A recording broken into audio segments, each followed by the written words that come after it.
siang dan salam sejahtera bagi kita semua. Perkenalkan, nama saya Monalisa Gunggungan STMT. Saya adalah dosen tetap pada program studi Teknik Sipil Fakultas Teknik di Universitas Kristen Indonesia Paulus. Pada kesempatan ini, saya akan menyampaikan pernyataan dari dosen dalam unjuk kerja Tridharma Perguruan Tinggi dalam bidang pengajaran. Tujuan pemaparan ini adalah sebagai salah satu syarat dalam mengikuti sertifikasi dosen tahun 2025. Adapun mata kuliah yang saya ampu, yaitu mata kuliah rekayasa lalu lintas. Mata kuliah ini berada di semester dasar dengan kode mata kuliah 3401 TS2, status mata kuliah wajib pada program studi teknik sipil dengan jumlah beban 2 SKS yang dilakukan dalam 16 kali pertemuan. 14 kali pertemuan pembelajaran, 1 kali pertemuan ujian tengah semester, dan 1 kali pertemuan untuk ujian akhir semester. Mata kuliah ini adalah mata kuliah semester 3 dengan syarat kelulusan harus melulusi mata kuliah statistik probabilitas. Pada mata kuliah ini, mahasiswa belajar tentang pertumbuhan lalu lintas, peranan lalu lintas, komponen lalu lintas, karakteristik kinerja lalu lintas, hubungan arus kecepatan dan kepadatan, metode survei lalu lintas, manajemen lalu lintas, keselamatan jalan, kapasitas pas jalan, dan kapasitas simpang. Berikut ini saya akan memaparkan rencana pembelajaran semester untuk mata kuliah rekayasa lalu lintas. RPS ini yang nantinya akan menjadi pedoman selama 1 semester ke depan. Yang pertama, saya akan menjelaskan CPL Prodi, di mana ada 4 CPL dengan 4 aspek yang ditekankan. Di antaranya, aspek sikap, aspek pengetahuan, aspek keterampilan umum, dan aspek keterampilan khusus. Yang pertama, aspek sikap, yakni menunjukkan sikap bertanggung jawab atas pekerjaan di bidang keahlian secara mandiri. Aspek yang kedua, aspek pengetahuan, penguasaan terhadap keragaman aspek yang membuat sebuah produk bernilai, termasuk perangkat analisis yang digunakan. Selanjutnya, aspek yang ketiga, yaitu aspek keterampilan umum, mampu menunjukkan kinerja mandiri, bermutu, dan terukur. Aspek yang keempat, yaitu aspek keterampilan khusus, mampu menerapkan ilmu pengetahuan dan teknologi dengan memperhatikan keseimbangan alam dan lingkungan. Selanjutnya, saya akan menjelaskan capaian pembelajaran mata kuliah atau CPNK pada mata kuliah rekayasa lalu lintas. Untuk CPNK yang pertama, mahasiswa mampu memahami elemen-elemen lalu lintas. CPNK yang kedua, mahasiswa mampu memahami keragaman aspek lalu lintas. CPNK yang ketiga, mahasiswa mampu menganalisis kinerja mandiri, bermutu, dan teratur di dalam lalu lintas. Dan CPNK yang keempat, yaitu mahasiswa mampu menganalisis nilai kapasitas lalu lintas. Selanjutnya saya akan menjelaskan materi pembelajaran selama 1 semester. Ada 9 materi pembelajaran, yaitu yang pertama pertumbuhan lalu lintas, peranan lalu lintas, dan komponen lalu lintas. Yang kedua, karakteristik kinerja lalu lintas, yaitu arus lalu lintas, kecepatan lalu lintas, dan kepadatan lalu lintas. Yang ketiga, metode survei. Ada 4 unsur penting dalam survei lalu lintas, yaitu tujuan, metode, surveyor, dan peralatan. Yang keempat, model hubungan antara arus, kecepatan, dan kepadatan, yakni model Trinziot dan model Trinziot. Yang kelima, kapasitas ruas jalan, yakni kapasitas jalan kota, kapasitas jalan antar kota, dan kapasitas jalan bebas hambatan. Yang keenam, kapasitas simpang, yakni kapasitas simpang bersinyal dan kapasitas simpang tidak bersinyal. Yang ketujuh, manajemen lalu lintas. Yang kedelapan, peraturan lalu lintas. Dan yang kesembilan, keselamatan jalan dan pejalan kaki. Berikut saya akan menjelaskan sub CPNK yang terdapat pada mata kuliah rekayasa lalu lintas. Untuk sub CPNK yang pertama, yang terdapat pada pertemuan pertama, yaitu mahasiswa mampu menjelaskan tentang pertumbuhan lalu lintas dan peranan lalu lintas dengan indikator ketepatan menjelaskan pertumbuhan lalu lintas, peranan lalu lintas, dan komponen lalu lintas. Untuk sub CPNK yang kedua terdapat pada pertemuan kedua dan ketiga, yaitu mahasiswa mampu menguraikan karakteristik kinerja lalu lintas dengan indikator menjelaskan karakteristik arus lalu lintas, menjelaskan karakteristik kecepatan lalu lintas, dan menjelaskan karakteristik kepadatan lalu lintas. Kemudian untuk sub CPNK yang ketiga, ini terdapat pada pertemuan yang keempat, yaitu mahasiswa mampu menafsirkan hubungan antara arus, kecepatan, dan kepadatan dengan indikator menjelaskan hubungan antara arus dan kecepatan, menjelaskan hubungan arus dengan kepadatan, dan menjelaskan hubungan antara kecepatan dan kepadatan. Untuk sub CPNK yang keempat, ini terdapat pada pertemuan yang kelima, keenam, dan ketujuh, yaitu mahasiswa mampu menjelaskan metode survei lalu lintas di ruas jalan dan persimpangan dengan indikator ketepatan menjelaskan metode survei, ketelitian dan keterampilan dalam perencanaan, pelaksanaan, dan pelaporan praktikum survei lalu lintas. Kemudian untuk sub CPNK yang kelima terdapat pada pertemuan ke-9, mahasiswa mampu menerapkan manajemen lalu lintas dengan indikator ketepatan dan kesesuaian menerapkan skema manajemen lalu lintas untuk suatu lokasi. Kemudian untuk sub CPNK yang ke-6 yang terdapat pada pertemuan ke-10, yakni mahasiswa mampu menerapkan peraturan-peraturan lalu lintas dan manfaatnya dengan indikator ketepatan dan kesesuaian menerapkan peraturan lalu lintas pada situasi tertentu. Untuk sub CPNK yang ke-7 terdapat pada pertemuan ke-11, mahasiswa mampu mengembangkan konsep keselamatan jalan dan karakteristik pejalan kaki dengan indikator ketepatan dan kesesuaian mengembangkan konsep keselamatan jalan dan arus pejalan kaki pada suatu lokasi. Untuk sub CPNK yang ke-8, ini terdapat pada pertemuan ke-12 dan ke-13, yaitu mahasiswa mampu menghitung nilai kapasitas ruas jalan dengan indikator ketepatan menghitung kapasitas ruas jalan dan kesesuaian desain potongan melintang ruas jalan.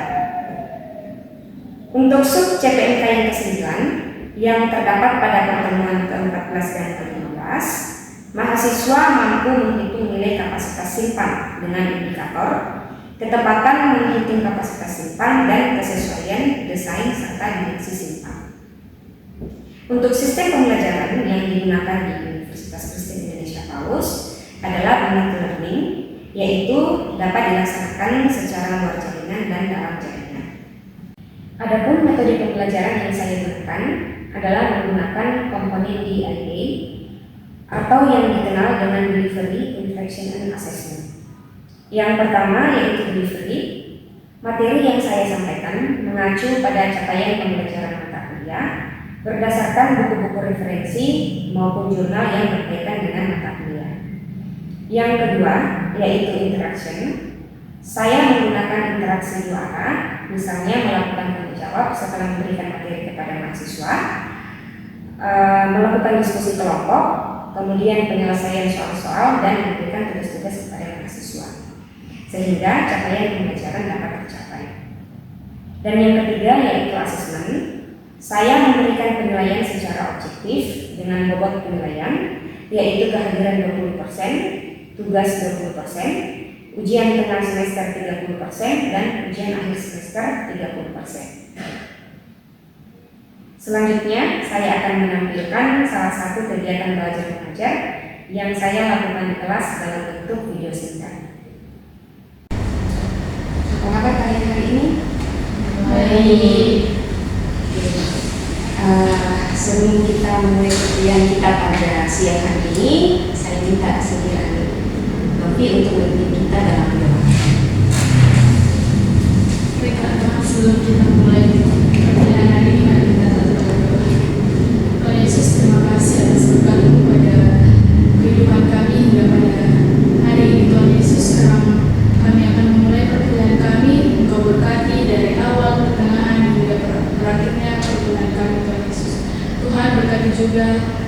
teman-teman kami yang mungkin masih ada dalam perjalanan, berkati hingga sampai di kelas dengan selamat atau kekurangan satu apapun. Ini yang menjadi doa anakmu sambil sempurnakan. Haleluya. Amin. Oke, terima kasih ya. Ya, sebelum saya masuk ke dalam materi perkuliahan pada saat ini, karena ini merupakan pertemuan pertama di mata kuliah Rekayasa Lalu Lintas, dan baiknya saya memperkenalkan diri dulu, ya. Mungkin di sini sudah ada yang mengenal saya dan ada juga yang belum mengenal saya. Yang perkenalkan, nama saya Analisa Gumungan. Saya mengaku mata kuliah Rekayasa Lalu Lintas, ya. Mata kuliah ini merupakan mata kuliah wajib di semester 3.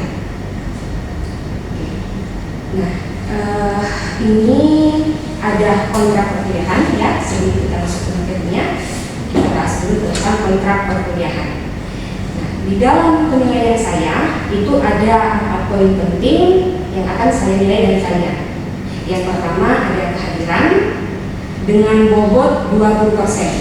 Nah, kemudian ada tugas, bobotnya juga sama ya, 20%. Nah, untuk tugas nantinya ada tugas perorangan dan ada tugas kelompok. Kemudian ada ujian tengah semester dan ada ujian akhir semester. Nah, ini masing-masing bobotnya 30%. Nah, kemudian untuk keterangan penilaian bisa kalian lihat di atas. Misalkan untuk range nilai 85 sampai 100 itu nilai huruf A dan seterusnya, ya. Jadi ini terkait tentang kontrak perkuliahan. Jadi ini nantinya yang akan menjadi dasar saya di dalam menilai kalian. Oke? Oke. Saya lanjut. Nah, ini ada peta konsep rekayasa lalu lintas. Jadi ini yang akan nantinya kita bahas selama proses perkuliahan berlangsung di mata kuliah rekayasa lalu lintas. Yang pertama, ada peranan rekayasa lalu lintas. Kemudian ada interaksi komponen lalu lintas, ada karakteristik arus lalu lintas, kemudian bagaimana hubungan arus kecepatan dan kepadatan, kemudian ada survei lalu lintas. Nah, ini untuk survei lalu lintas nantinya kita akan melakukan survei langsung di lapangan supaya kalian lebih paham tentang mata kuliah ini. Kemudian nantinya juga kita akan membahas tentang kajian perkiraan perkotaan. Kemudian ada simpang. Nah, untuk simpang ada namanya simpang bersinyal dan ada simpang tak bersinyal. Nah, kemudian ada manajemen lalu lintas. Nah, ini untuk keselamatan lalu lintas dan bagaimana hubungannya terhadap aspek lingkungan.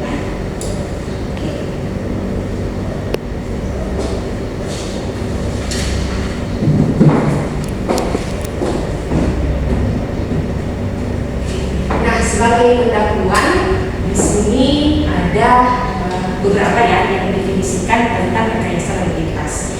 Yang pertama itu menurut Institute of Transportation Engineer dari USA bahwa rekayasa lalu lintas itu merupakan suatu tahap dari rekayasa transportasi yang menyangkut perencanaan geometri dan operasi lalu lintas dari segala macam jalan, jaringan jalan, terminal, serta hubungan dengan jenis angkutan jalan. Nah, kemudian menurut Institute of Civil Engineer dari Iran, rekayasa lalu lintas adalah bagian dari kerekayasaan yang berhubungan dengan perencanaan lalu lintas dan perencanaan jalan, lingkungan, dan fasilitas parkir dan dengan alat-alat pengatur lalu lintas. Ini guna memberikan keamanan, kenyamanan, dan pergerakan yang ekonomis bagi kendaraan dan bagi pejalan kaki. Nah, kemudian secara umum rekayasa lalu lintas itu didefinisikan sebagai pergerakan atau perpindahan kendaraan, manusia dan barang dari suatu tempat ke tempat yang lain yang menggunakan tergerak pada suatu prasarana. Nah, yaitu berupa jalan dan fasilitas pendukungnya seperti misalnya marka jalan, fasilitas pejalan kaki, alat kendaraan berjalan dan lain sebagainya. Kalau kalian perhatikan gambar di atas, kira-kira apa yang ada di pikiran kalian? Ya, kemacetan ya. Nah, ini salah satu dampak atau akibat dari pertumbuhan lalu lintas.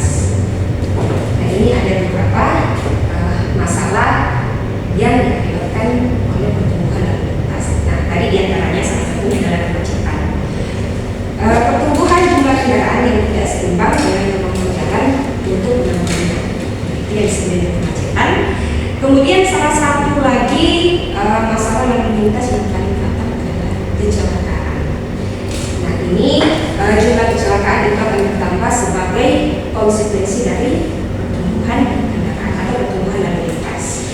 Nah, kemudian ada biaya atau biaya operasional kendaraan. Nah, bertambahnya jumlah kendaraan berjalan ini menentukan pertumbuhan pemakaian akan bahan bakar. Nah, kemudian ada faktor lingkungan. Nah, ini bisa merugikan masyarakat dengan adanya polusi. Jadi semakin bertambah kendaraan di jalan tentunya akan meningkatkan polusi udara. Oke, saya lanjut. Nah, kemudian komponen lalu lintas. Nah, ada tiga poin penting dari komponen lalu lintas. Yang pertama ada manusia sebagai pengguna jalan, kemudian ada kendaraan sebagai sarana, dan ada jalan sebagai prasarana. Nah, di sini dijelaskan bahwa kondisi lalu lintas jalan adalah hasil dari perilaku arus lalu lintas. Nah, perilaku arus lalu lintas sendiri adalah hasil dari perilaku gabungan antara manusia, kendaraan, dan jalan. Yang pertama, faktor manusia. Nah, ini ada beberapa faktor yang akan mempengaruhi kinerja pada saat kita mengemudikan kendaraan. Yang pertama, cuaca. Ya, tentunya kalau cuaca baik, maka kita akan lebih nyaman di dalam mengemudikan kendaraan. Dan sebaliknya, kalau misalkan cuaca buruk atau contohnya misalkan terjadi hujan lebat, ini bisa mengakibatkan air terjadi di jalan yang bisa menimbulkan kemacetan atau bahkan bisa menimbulkan kecelakaan lalu lintas. Kemudian ada kelelahan atau tadi kurang fit sementara mengemudikan kendaraan. Ini juga bisa berakibat fatal. Ya, kalau kita lelah dalam mengemudikan kendaraan, menjadikan kita tidak fokus dalam mengemudikan kendaraan, ini juga bisa menimbulkan terjadinya kecelakaan. Kemudian ada usia atau umur. Nah, tentunya usia muda atau misalkan usia 25 tahun, kalau kita bandingkan dengan usia 50 tahun, itu akan berbeda cara mengemudikan kendaraan. Kalau yang lebih muda, tentunya kecepatan mengemudinya itu lebih dibanding dengan yang sudah berumur atau yang belum 20 tahun misalkan. Faktor yang kedua, kendaraan. Nah, kendaraan-kendaraan yang berada di jalan itu mempunyai berbagai bentuk dan ukuran atau dimensi. Ukuran dan berat kendaraan itu merupakan pertimbangan penting dalam perencanaan jalan, persimpangan, dan fasilitas parkir. Dalam arus lalu lintas terdapat beberapa kategori kendaraan dengan berbagai perbedaan dimensi yang menentukan perbedaan standar perencanaan ukur. Jadi dalam rekayasa lalu lintas itu nanti kita akan menjumpai jenis kendaraan. Jadi ada yang masuk ke sepeda motor, ada kendaraan ringan, dan ada kendaraan berat. Nah, kemudian faktor yang ketiga dari komponen lalu lintas adalah jalan. Nah, aluminium jalan itu merupakan faktor yang sangat utama untuk menentukan tingkat aman dan efisien di dalam menjadi kebetulan lalu lintas. Aluminium itu dipengaruhi oleh topografi, karakteristik lalu lintas, dan fungsi jalan. Nah, aluminium jalan itu ada dua, ada aluminium horizontal dan ada aluminium vertikal. Kalau aluminium horizontal yang biasa kalian jumpai di jalan itu dia berupa tikungan. Jadi ada namanya full circle, spiral, dan ada spiral. Kemudian ada aluminium vertikal, ya. Ini kalau kalian jumpai di jalan itu berupa ada namanya tanjakan atau lain positif, dan ada turunan negatif. Kemudian ada menor, itu adalah jalan yang datar. Nah, ini nantinya lebih spesifik dijelaskan di mata kuliah dan jalan. Nah, kemudian karakteristik arus lalu lintas ini yang perlu kalian ketahui bahwa tidak ada arus yang sama dalam keadaan yang serupa. Jadi setiap waktu arus lalu lintas itu selalu berbeda atau bervariasi. Nah, di sini ada parameter-parameter dari karakteristik arus lalu lintas. Yang pertama arus, ini variasi arus dalam waktu itu bisa bulanan, harian, jam, atau bahkan kurang dari 1 jam. Kemudian ada variasi arus dalam ruang, ada variasi arus terhadap jenis kendaraan seperti yang tadi, ada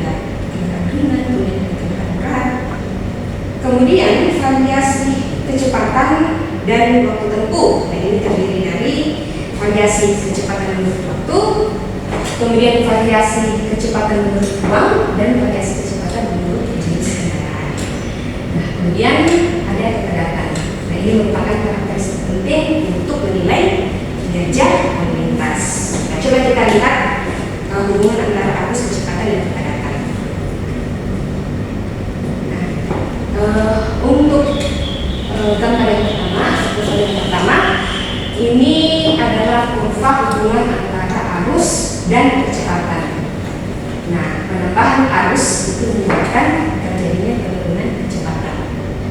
Nah, kemudian hubungan antara arus dan kepadatan, pada saat nilai arus bertambah, maka nilai kepadatan juga akan bertambah, ya. Selanjutnya, hubungan antara kecepatan dan kepadatan. Semakin tinggi kecepatan, maka kepadatan akan berkurang. Jadi ini antara kecepatan dan kepadatan itu memiliki hubungan yang berbalik. Jadi kalau kecepatannya semakin tinggi, maka kepadatan akan sedikit berkurang. Nah, sampai sini ada yang mau ditanyakan? Mungkin ada yang mau dipahami. Kalau misalkan nanti setelah perkuliahan ada yang belum kalian pahami, nantinya boleh ditanyakan lewat grup WhatsApp, ya. Ya, jadi kesimpulan yang dapat kita ambil pada pertemuan kita hari ini yaitu bahwa memang kebiasaan lalu lintas itu sangat penting untuk kalian pelajari, khususnya kalian ya sebagai mahasiswa teknik sipil, karena pada masa sekarang itu banyak masalah-masalah yang ditimbulkan akibat pertumbuhan lalu lintas. Jadi bagaimana cara kita mengatur, mengelola, dan meningkatkan kelancaran lalu lintas agar tidak terjadi hal-hal yang tidak diinginkan seperti tadi kemacetan, kecelakaan, ada polusi udara dan lain sebagainya. Nah, untuk mengakhiri pertemuan kita pada siang hari ini, jadi ada satu tugas. Nah, jadi kalian mencari masalah-masalah akibat dari pertumbuhan lalu lintas yang ada di Indonesia. Dan ke depan kita akan diskusikan, ya. Oke, cukup pertemuan kita pada hari ini. Sampai ketemu di minggu depan. Demikianlah diskusi dan video singkat pembelajaran yang saya lakukan pada mata kuliah yang saya ampuh, yaitu mata kuliah rekayasa lalu lintas. Kiranya dapat memberikan gambaran bagaimana proses pembelajaran yang kami lakukan di Universitas Kristen Indonesia Paulus. Terima kasih.